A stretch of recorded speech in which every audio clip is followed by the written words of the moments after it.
So after I did one post on financial advisors and what you should do, I've got more queries asking me how to hire a financial advisor. Let's go to the very basics. First, when you're hiring a financial advisor, you would have got a reference to him through somebody else, right? So ask that person and then go and meet that person. First of all, find out whether he is licensed.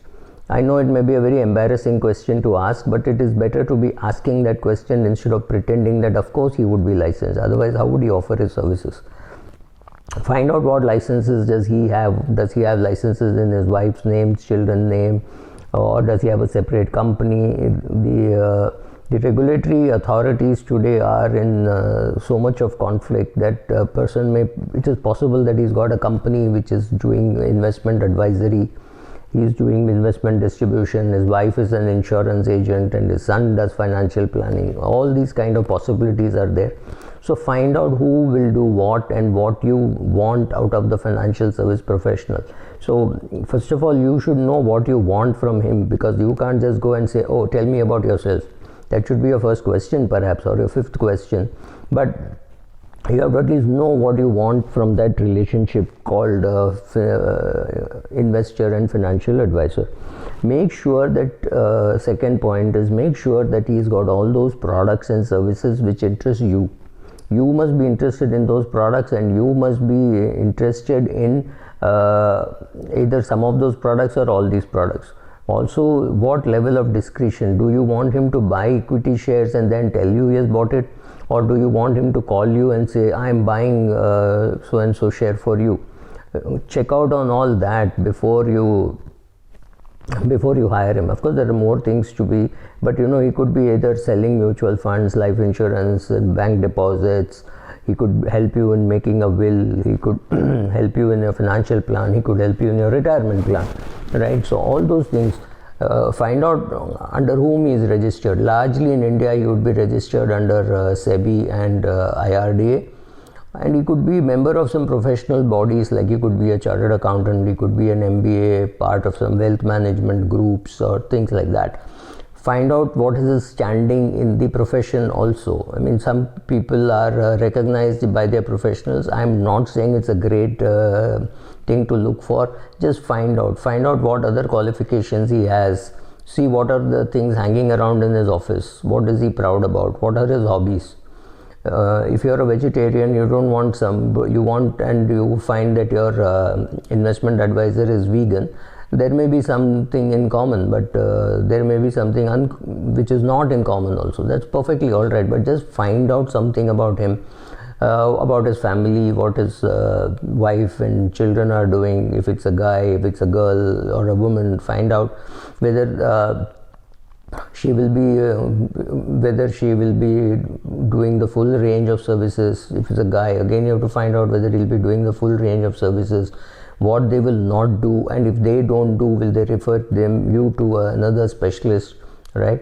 Will they invest in mutual funds and then tell you the money's got invested? Will you move the money into a pool account, give him power of attorney? Check out on all that. Anugrah stockbroking was a great lesson for people not to blindly trust a broker. I mean, some of us already knew it, but people still make the same mistakes year on year, and it's not something new for us, right? Understand how you will pay for the services. Is it embedded in the cost? You could buy a mutual fund directly from the fund house and pay this fellow fees, or you could buy a bundled product where the fees is already included in the product. I have found cases where a person pays fees and still buys a bundled product. That is the stupidest thing to do. And one of the persons doing this was a professor of finance in a college, right? So I don't think education has anything to do, because it has got to do more with application of mind. So ask him, how is he going to be compensated? Who is paying him? What will drive him? Whether he will give the same advice, whether he's getting a fee based or whether he is selling you a bundle product. Ask him all those things. See what works for you. If you're going to do a 5,000 rupee SIP for the next few years, you cannot really afford to pay fees. You might as well go in for a bundle product, because bundle products are cheaper. Whether he will do it at all, there may be some RIAs or some IFAs who will say below 1 million rupees, I will not even look at you. So perfectly possible that these things are there.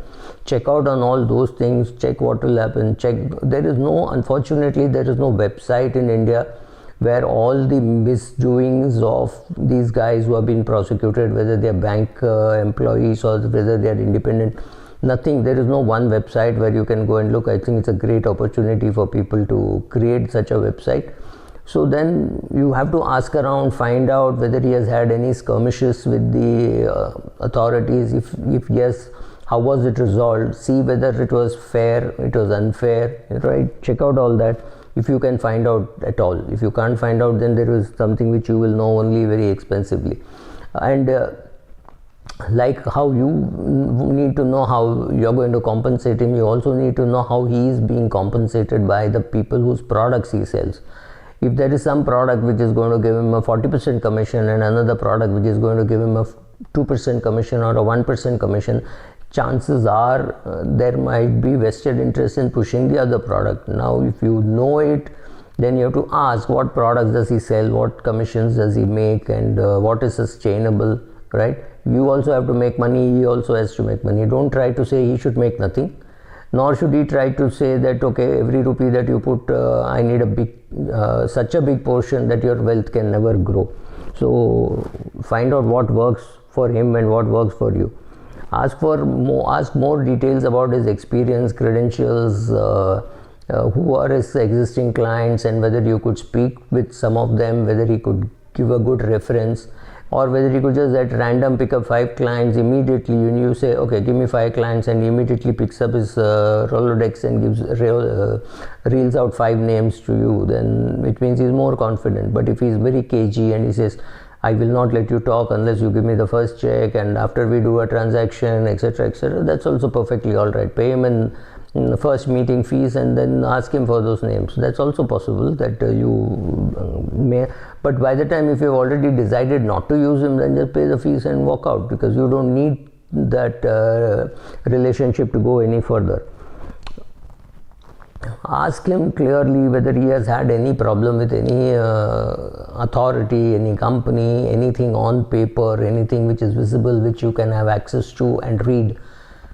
Check out on all those things before you choose your financial advisor, because the best way to choose a financial advisor is still by word of mouth, because all the precautions that you take may not be very useful. But the worry is, even after taking all the precautions, for example, if you are a financial professional who took you to Anugrah stockbrokers, he may have made you invest 10 lakhs in the first year, 20 lakhs in the second year, and 45 lakhs in the third year.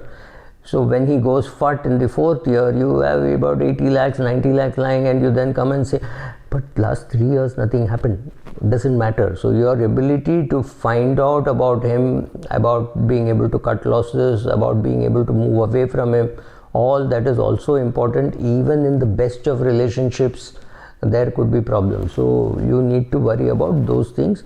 Ask these questions, use this as a checklist.